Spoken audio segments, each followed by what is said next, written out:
Good morning, everyone. Thank you for attending this presentation. My name is Pierre-Jean Vardanega. I'm a software developer at Edge Laboratories in Lausanne, in Switzerland. Today, we'll discuss about application configuration management, and especially how to set up a flexible environment by using Spring Cloud. But before we start, I would like us to agree on at least one definitions, and especially what is a configuration. It sounds obvious for, I think, every one of you, but for me it's important to put this quote because it will infer the rest of the presentation. So what is a configuration? A configuration is a value, that's something that refers to a value that can vary across deployments. In this quote, the most important word is the verb. It's vary. It means that if something doesn't change, it's not a configuration. And if it's not a configuration, it might be something that we call a convention. I'm sure that you already heard the proverb convention over configuration. This is the difference between both. It's when in one case it changes, in the other case it doesn't change. I took this quote from a small book named Beyond the 12 Factors app. It has been written by Kevin Hoffman from Pivotal. You can find it for free on the Pivotal website. By the way, application configuration management is one of the 12 factor app that we should take care of when we develop an application. I really recommend you to read some information about those 12 factors app. There is a website which is 12factors.net or something like that. So what can we consider as a configuration? It's pretty simple. I think we use them every day. It can be credentials, API keys, connection pool settings, feature toggles, and so on. There are many configurations. But from this quote, we can also see different way to deal with configuration. And for me, the first one, which is maybe the weakest, is packaging the configuration within the bundle, within your application. For me, it's weak because if you do that, each time you change configuration, you have to repackage, redeploy the application. And even if you do it, you also have to package one version per environment, if it's the configuration change for each environment. So it's not a really good solution, but when we start a new project, we don't release often during the first weeks. We tend to focus on the features and not on the continuous integration and the deployments, and even the different environments that we don't have yet. So using this solution is just fine when we start a new project. And when this project is getting famous, we tend to have a lot of manual tasks that we want to automate by using the continuous integration, for instance, if we want to compile, test, build, deploy, anything. And the first solution when we want to automate those tasks is to extract the configuration from the application. And how do we deal with the configuration in this way? In general, the simplest solution is to use environment variables or external files. Who has ever played with cloud providers like Cloud Foundry or Heroku? Okay, those providers use environment variables to they let you configure your application through environment variables. And even more, if you have to bind your application to any service like a database, for instance, this binding is done through environment variables. So now that we can automate the application, the source code, the deployment, and the compilation, how can we automate also the configuration management? And by that I mean, how can we change the configuration like we change a line of code and push it to the environment automatically? But for me, the solution is quite easy. It's quite simple. We should do like we do with the code. So I mean that in general, the first way we do it is in the continuous integration. While we are building the application, we also provide some homemade scripts that will pick the configuration from somewhere, Git repository for instance, and push it on the server, or maybe it will set up the environment variables on the server where the application is deployed. But there are other ways to do that I find more convenient, because the idea is to use some services like your application. So we deploy one application, which goal is to provide the configuration for the other application. And that's what I would like to demonstrate to you today.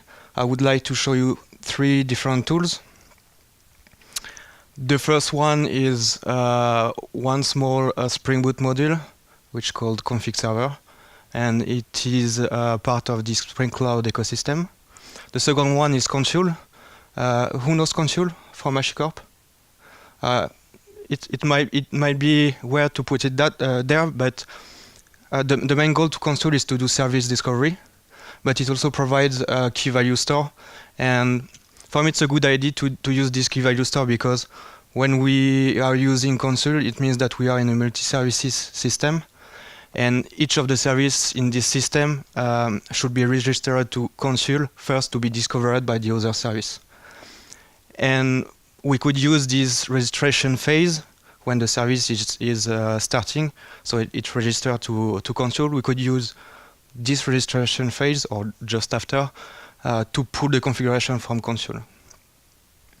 And the last one is Vault. Who knows Vault? There is a talk about Vault this afternoon, so I won't spoil too much, and I really recommend you to see this presentation. Vault is also a tool made by Hashicorp, and the main goal of this tool is to take care of the sensitive data. I mean, the data in Vault are stored encrypted, and so this is one of the features. The second feature is that every data in Vault, for every data in Vault, there is a lease attached to it. That means that every data will be revoked after a certain duration. And the third one, which is maybe the feature that I like the most, is that we can plug Vault in to different backend services. And by backend services, I mean a database, a cloud provider like Amazon, for instance. And the idea is to configure Vault and ask him to generate some credentials, for instance, to PostgreSQL, and to return back the credentials to the application that needs to connect to PostgreSQL. So this is cool because now we don't need anyone to generate those credentials. We just have to ask Vault to get them, to use them. So we don't need anymore to share the credentials.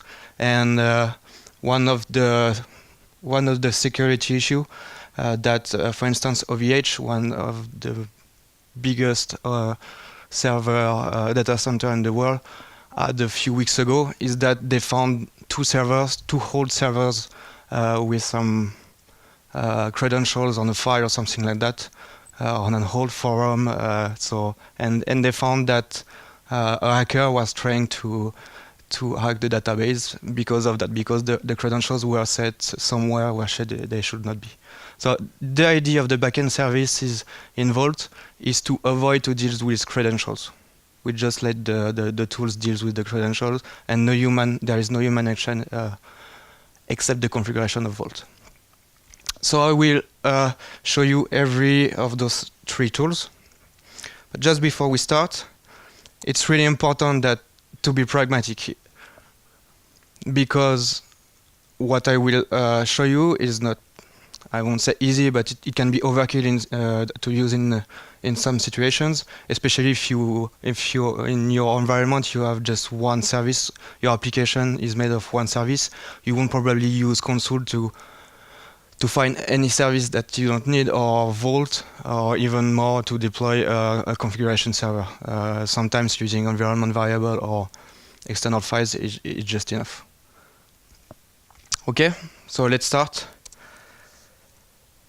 So I suggest that we, the context of what I will develop today is that we are developing a website that sells, for instance, I don't know, some goodies for conferences, and we need to deploy develop and deploy one new component that deals with the shipping. So it will give us some information about the shipping cost, sorry, the VAT, and for instance the transporter that ships the goodies. So this will be the client that needs the configuration. So to do so, I'm using Spring Boot, and we will need some dependencies like the web, because we will show the results through HTTP APIs. We'll need to set up the configuration to connect to the config server. Also how to connect to Consul. I will use also Actuator. Actuator is a small dependencies that provide some information about the application, the instance of the application itself. Like, you can know at least if it's up or not. The main information that we will use in Actuator are the property sources that the application uses to fetch the configuration. Also, we'll use a bit JPA and PostgreSQL when we will connect to Vault. So, let's start. Oops. Sorry.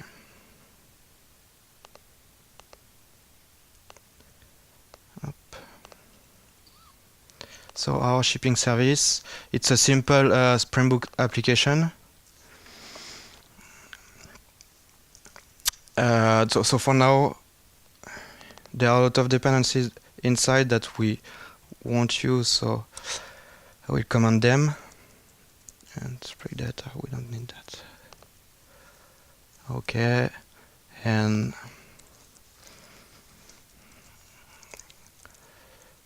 and then there is only, cache issues.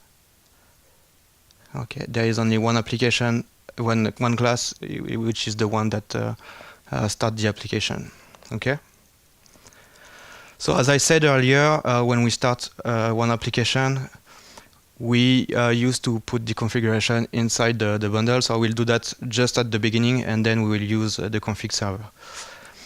I prefer to use YAML, so I'm just changing the extension of the file. Okay.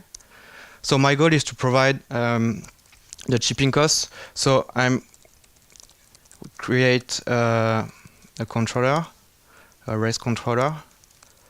So this is the Spring Boot web dependency that allows me to do that. So the URL will be shipping cost, and what I want to do is to provide the value of the shipping cost. The value, I will retrieve it from the configuration. And in Spring ecosystem, how do we find a configuration within the context of the application? We use the value annotation. What I'm presenting right now, it's has been there in Spring for a long time. It's not what is the most important in this presentation, but I just want to show what are the different way to do it. And I want to retrieve this property, and this property I need to add it in the configuration. Okay, and as it is bundled in the application, the shipping costs are really, really expensive. Okay, so I'm starting the application right now. So it started, and if we go back there, 8080 shipping cost, we can see the value. Okay, that's really simple. Now I would like to show you what Actuator will give me. So as I said, Actuator can give you some information about the context of the deployed application. So here I'm hitting the Env endpoint. this env will return all the property sources of the application. Right now I have a 401 because recently with the new release of Actuator, they secured every endpoint, so I just have to make it unsecure. It's just for the purpose of this presentation. If I would like to keep this security, I need to add Spring Security as well in the class path.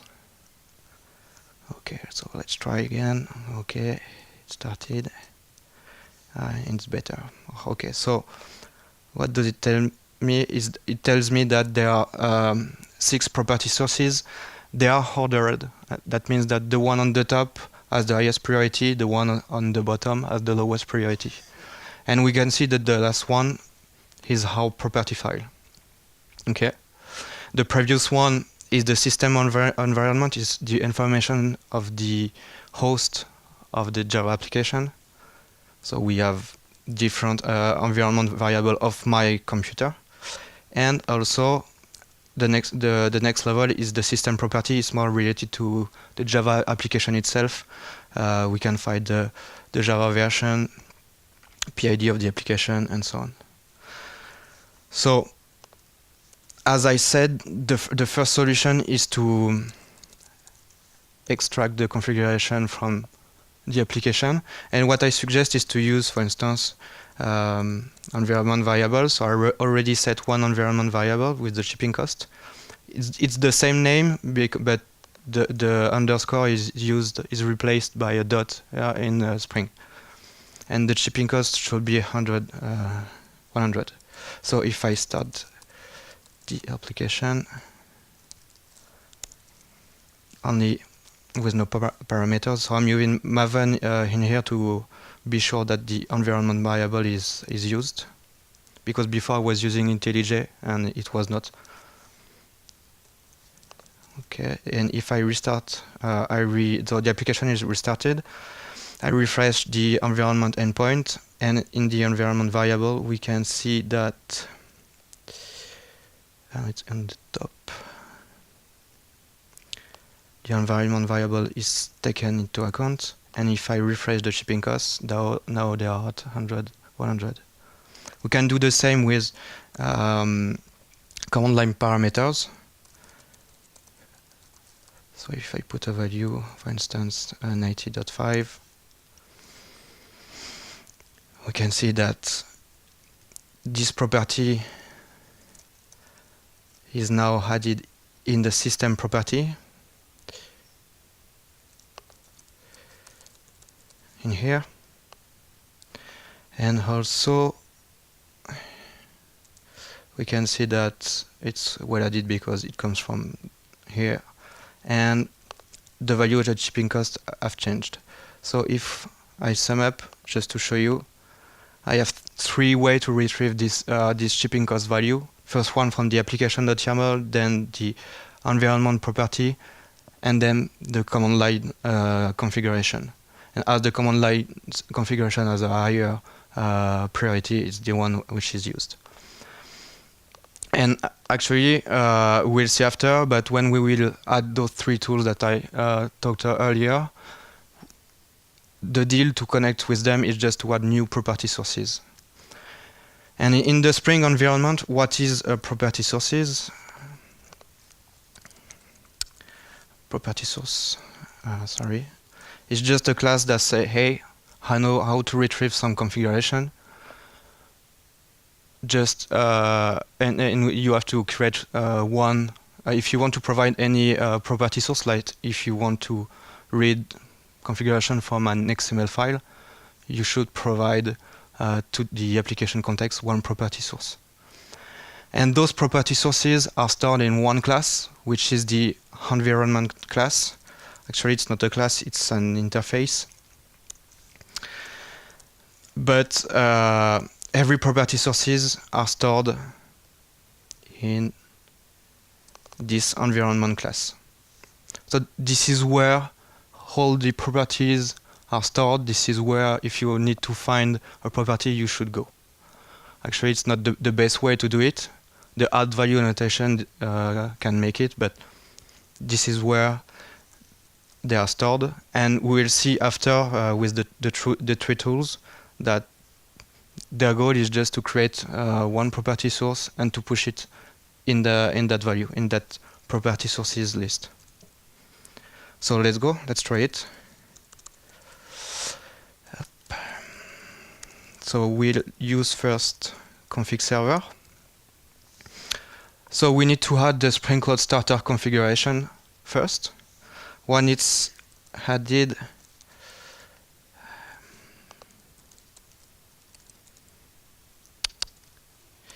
config, service. It's not ready yet. Okay. So it's a Spring Boot dependency. So by default, this one is already enabled. We don't need to add any annotation like at enable something to make it work. We just have to configure to say where is the configuration server and how to retrieve the configuration from it. By default, Spring provides the default configuration, a convention, which is to fetch the configuration from a configuration server which is located to localhost 8888. That's what I will deploy after, so I don't need to configure the application. But how the configuration is retrieved, it uses the Spring application name to do that. And actually, the Spring config server uses HTTP API to provide the configuration, and the path of the configuration is the application name / the profile that we need. So we need to define the application name, but we can't define it in the application.yaml because the configuration should be retrieved before the application is started and before that the properties are loaded. So we need to create one file, which will be the bootstrap.yaml, and every configuration that is inside the bootstrap.yaml is loaded during the bootstrap time, so before that the application is loaded. So as I said, we just need to set up the application name, which is shipping service. Other information, as I said, the other information to connect to the config server are already bundled in the config server dependency. And I'm using the default one. I'm just trying to, okay. So in the, I wanted to show you one thing. I hope to find it. Yes. Client one. So this is the dependency that just I did, and we can see that there is a config service bootstrap configuration class. It's a configuration class, a Spring Boot configuration class, so it's loaded at the startup. Actually, I think it's loaded during the bootstrap, and we can see here a bin definition, and this property said that whether I want to activate or not, enable or not the config client. And by default it's activated, so I don't need to activate it by myself, it's already activated. And we see that this bin is a property source locator. It's just defining how to retrieve the configuration. So if you want to implement your own property source locator, you just have to implement this interface, and that's it. One small detail is that if you create your own property source locator, you have to load the bin during the bootstrap phase of the application, not during the normal phase. Okay, so now that we have our client, which is ready, we need to create the config server.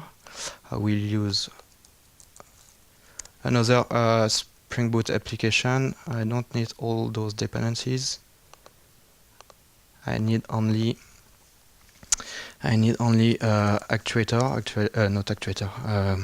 config server, sorry.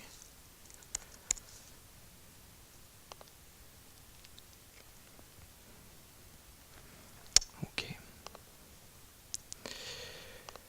The config server, whoops. here.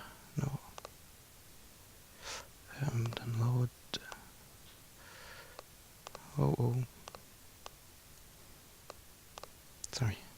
So the config server here.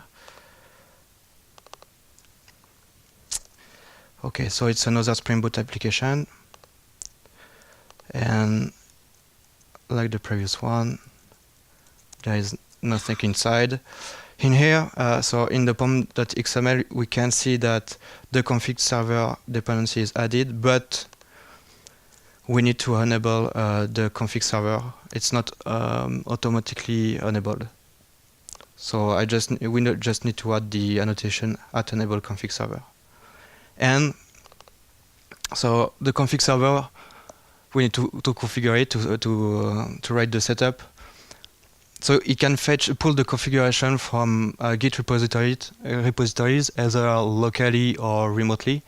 So it's the only configuration that I need to provide. So it will be Spring Cloud Server.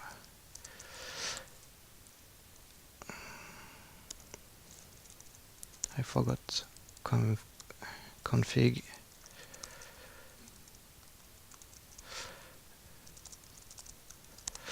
And we need to provide the URI. In this example, I'm using Bitbucket, so I have what?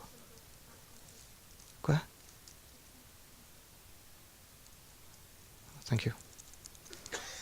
.org/ so I have a repository on Bitbucket which holds the configuration management, and as the configuration is stored not at the root of the repositories but in the configuration folder, I need to add it. Also, I need to set up the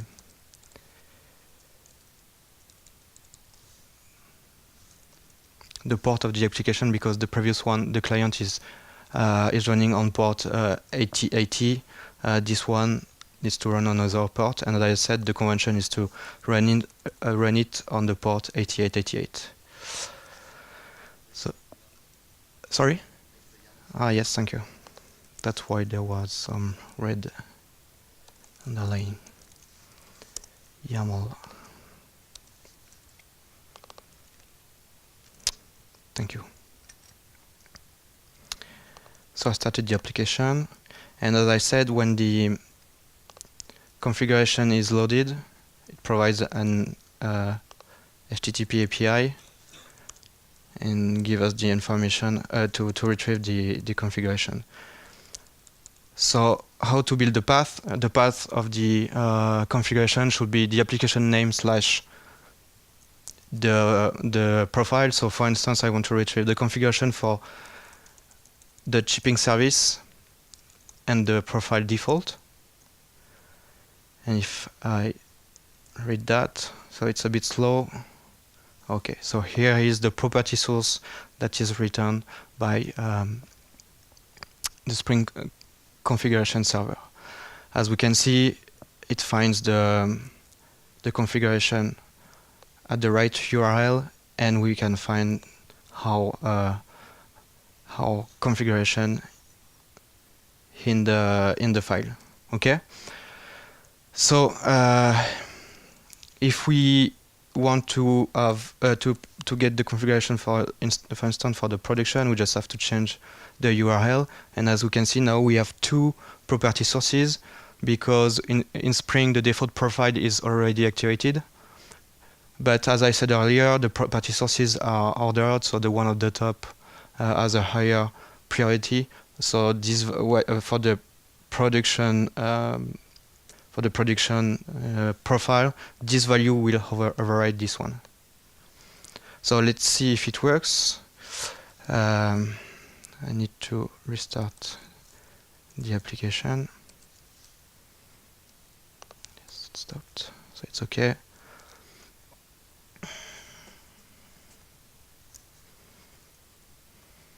And what we can see is during the bootstrap phase, the client has fetched the config server. So we should see 8 instead of 90. So that's how we can connect the config server to our client. But right now, everything what I did is manual, and I don't know how to refresh this value at the runtime right now. So there are two solutions to do that. One manual, which is by using actuator. There is one endpoint on actuator which is called refresh, and when we hit this endpoint, it will trigger the refresh free refreshable bins in the application. Right now, my application is not, my bin is not refreshable, so I need to add the annotation at refresh scope. So now the bin is refreshable, and this value will be refreshed when we need it. So what I suggest is to change the configuration from Bitbucket and to see what's happened.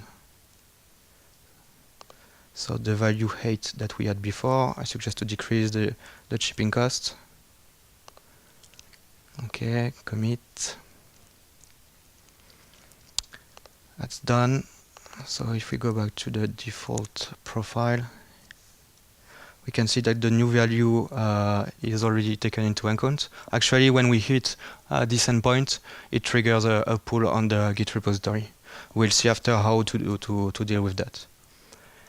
And we can see on the client side that the value is still 8.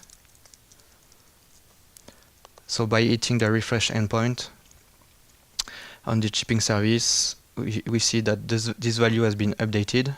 So if I go back here, I should have 7. And not here, I didn't restarted the application. Sorry for this mistake.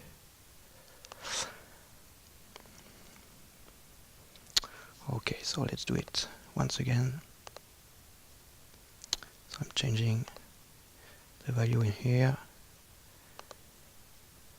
Let's decrease it once again.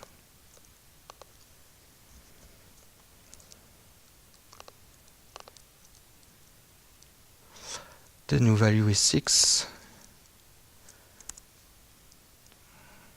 Refresh the bin. The new value is 6, and it is 6 right now. This is the first solution, but it's manual. Once again, I would like to do it automatically. So what I suggest is to use a webhook from Bitbucket that will trigger that will call the configuration server. And when the configuration server is called, it pulls the configuration and sends and broadcasts the changes to the clients after. So to do that, I will set up a webhook on Bitbucket, and I will put a message bus between the config server and the clients. For the message bus, I already started one RabbitMQ container. So I need on the client side just to, it's really simple, just to add one dependency. This dependency is the Sprinkled Starter Bus AMQP. There are some default configuration inside that I'm using, so I don't need to set up anything. If I restart the application, actually we should see that this service is already bound to any channel and some queues. Yes, at the bottom, as we can see in here. Connection is created and we are bound to this channel. Okay, so on the client side, on the config server side, I need to add the same dependency. Okay, and one more dependency, because if I want to set up a webhook from Bitbucket to my config server, I need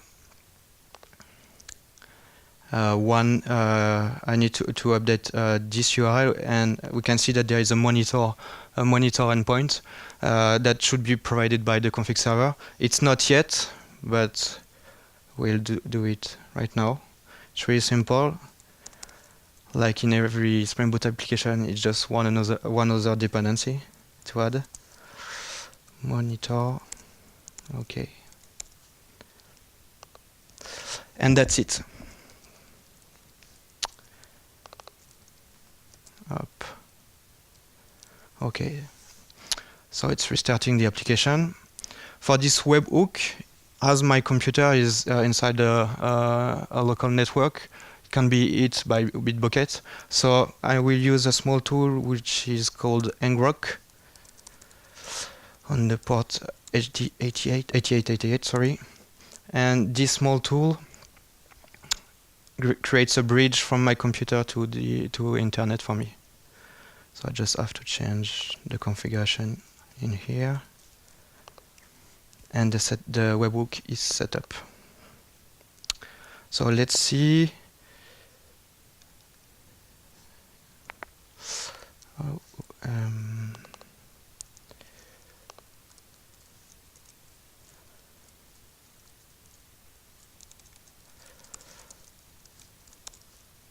I'm just yes, okay. So the config server is already started also, and it created also a connection to AMQP, and also created is bound to a channel which is the same that the client is bound to. So the default configuration provided by Spring match on the both sides, so they should be able to discuss each other. So let's try to change the configuration and see if it's updated or not on the client side. So I will decrease once again the shipping cost to 5. Okay. So in the ngrok logs, I can see that ngrok tries to hit the /monitor endpoint, and it receives a 200 OK response. So that sounds good.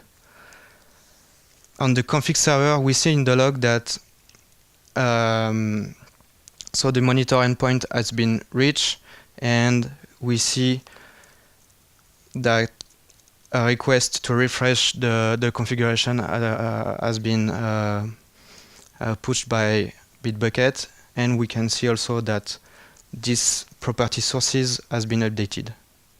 So now Spring config server sent an event on the message bus, and we can see in the shipping service in the logs that actually it has fetched the configuration once again from the config server, and it has updated one property, or two property actually, but we don't care about the first one, which is the shipping cost. So if we check the value, it should be 5, and it is. So by doing that, all the configuration is automated. We don't need any manual action to refresh the configuration at the runtime. So this is how we deal with config server. And now I would like to show you how to do with Consul. So I have one Consul running on my computer. Actually, two. One is one agent, and it stores the UI of Consul. So as I said, Consul is a service discovery, but it also has a key value store, and I already created one property, which is the VAT. And there is one convention in Spring is to start the path of this configuration by /config when we deal with Consul. Then once again the application name and then the value. So we'll try to connect to Consul. Once again, with Spring we just need one dependency, and once again there are configuration in this dependency, so I don't need to configure anything because I'm using the convention, so the default configuration, which is localhost and the port 8500. So we said that we want to retrieve the VAT. We create a VAT controller. Once again, get mapping VAT public double, so get VAT, and as before I just want to retrieve it from the properties, so I'm using add value VAT, and if we restart the application, we'll see from the log that, no, I forgot one thing. I said something wrong. When we are using Consul, we have to enable Consul by adding the discovery, enable discovery client annotation to the application. So I'm restarting the application, and as we can see from the log, there is one new property sources, which is Consul, that has been found. And if we check localhost 8080/VAT, we should see the value from Consul.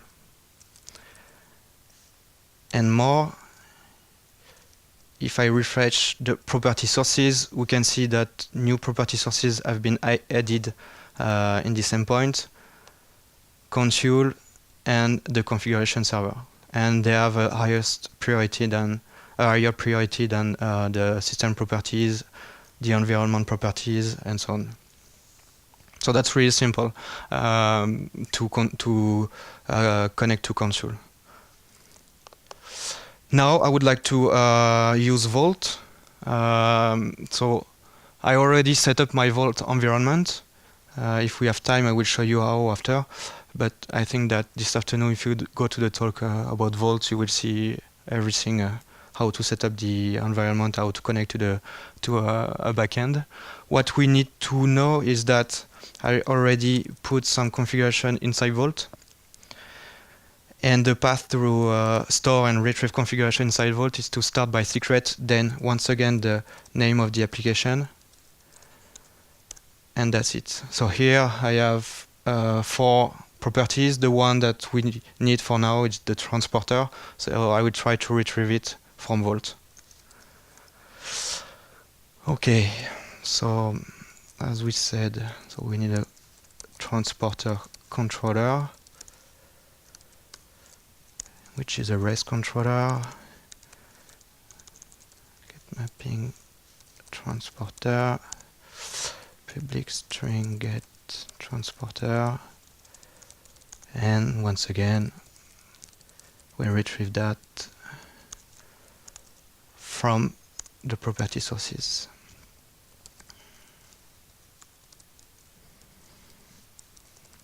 Like that.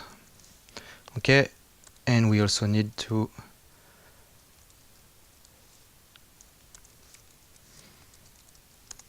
add the Vault dependency. So Vault has not been released yet. There are only milestones. So I need to add the milestones repository from Spring.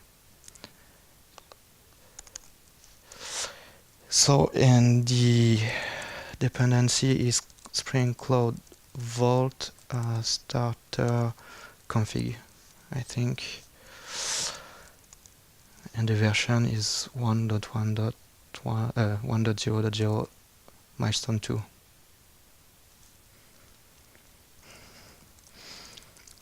Should be okay. And then I will also add the databases dependency. It's for the next step, not this one.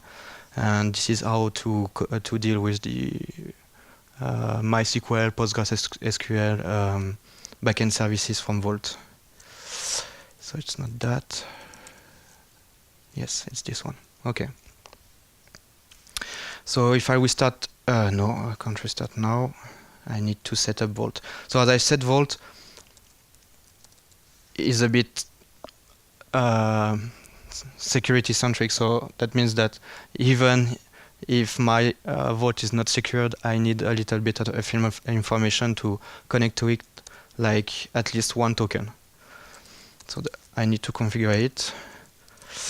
So I need the Vault, Spring Cloud Vault. I need the scheme to say that I'm using HTTP. Oops. That the authorization way is token, and that my token is this one.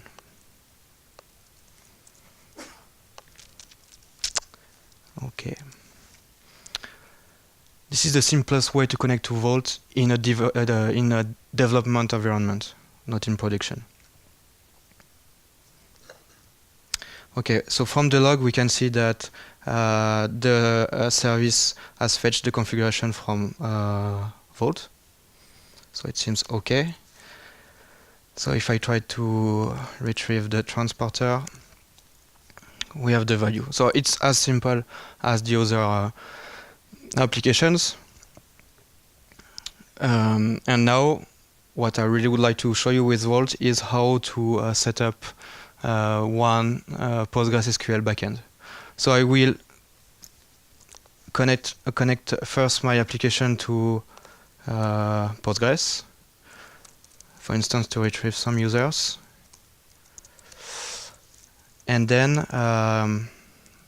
we will use Vault to connect to MySQL, Postgres, sorry. We want to retrieve every user, so it will be an iterable of user, get users. I'm using Spring Data. I don't know if it's, I think it's deactivated, yeah. Spring Data to return the users from Postgres.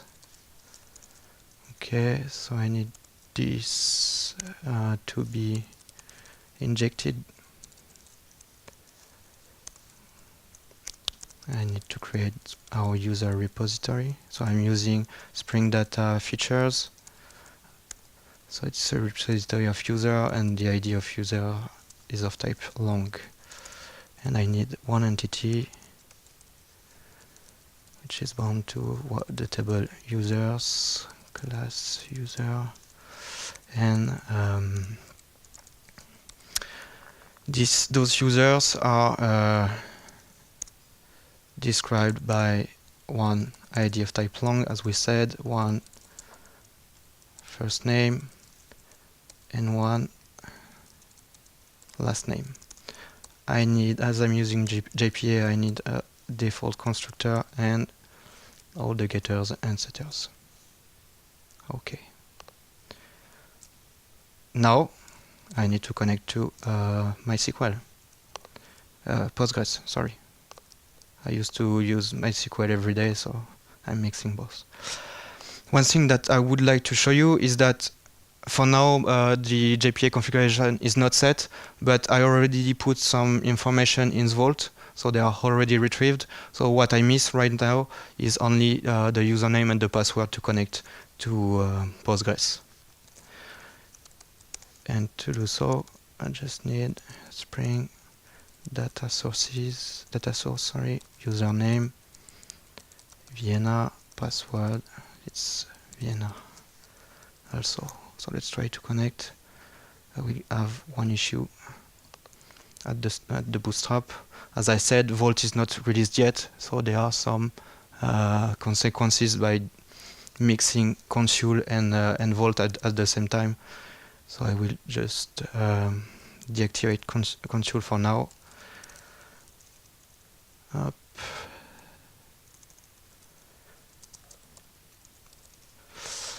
And try again.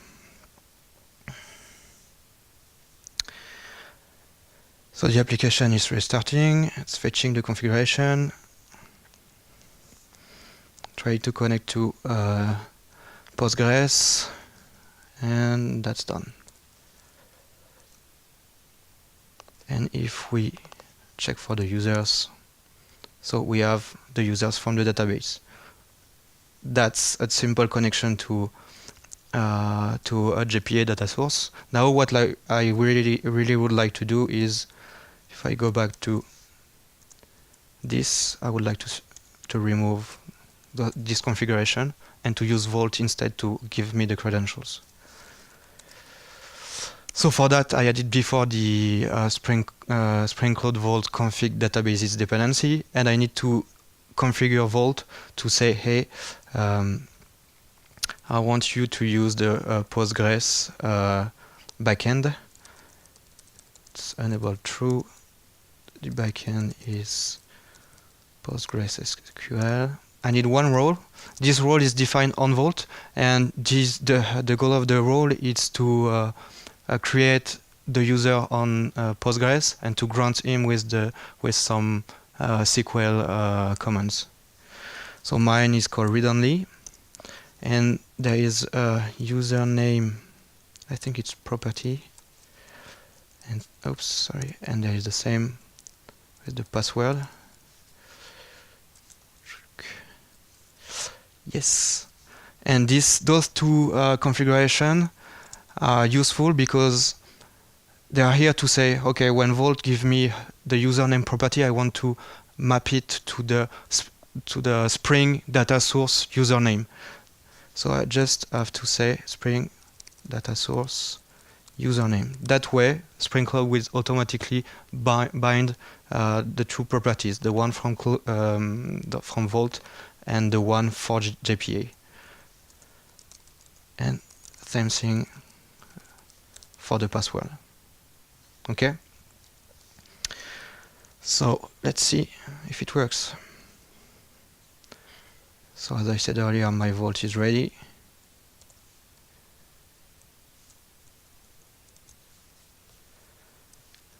So the application is restarting, and if everything is okay, I should be able to retrieve the user once again. And that's the case. So I didn't put any credentials in my configuration, but I'm still able to connect to PostgreSQL. So Vault did the job. What we can see, actually, I can show you the configuration of Vault. There are multiple steps to do that. First, we need to mount the PostgreSQL feature into Vault.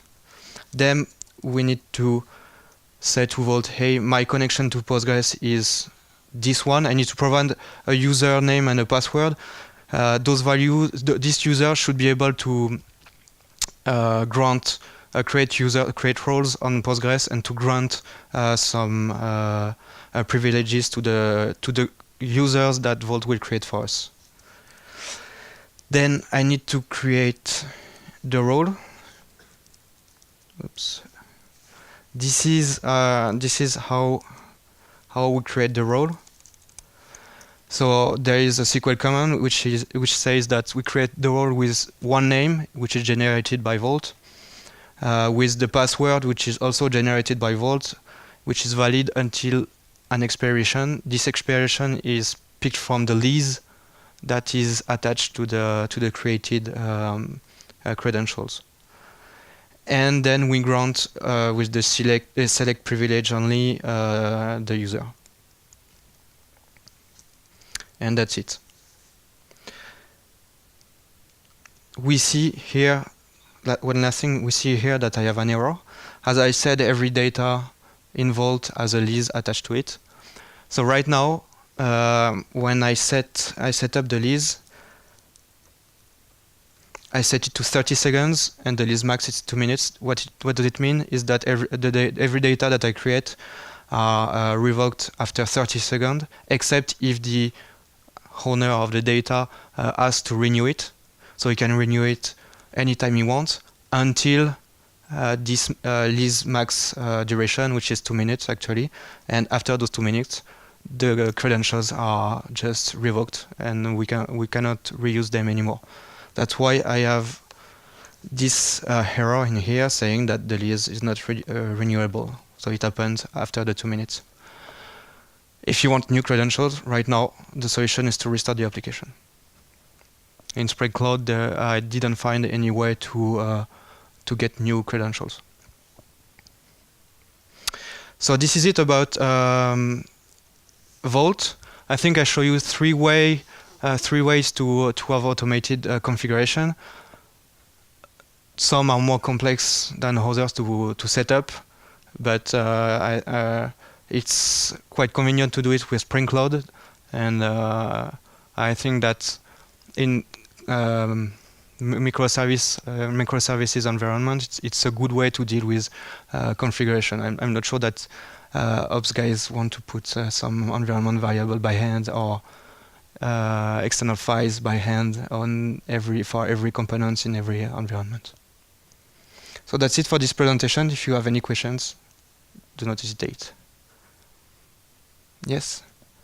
I'm a bit wondering about putting any configuration in my virtual vault system because it would A, be a single point of failure, and B, it would be a runtime dependency, and I don't really want to have a runtime dependency on my version control system. Mhm.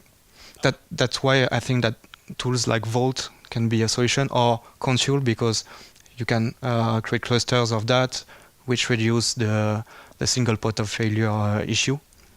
So you'd use Bitbucket or whatever only during development? It depends on what you need actually. You can use local Git repositories, for instance. You're not it's not mandatory to use Bitbucket. You can just clone it on the server and use this value, this folder locally, instead of eating each time Bitbucket. Especially Bitbucket, which has some performance issue regularly. Okay, thank you. Other questions? No. Thank you all.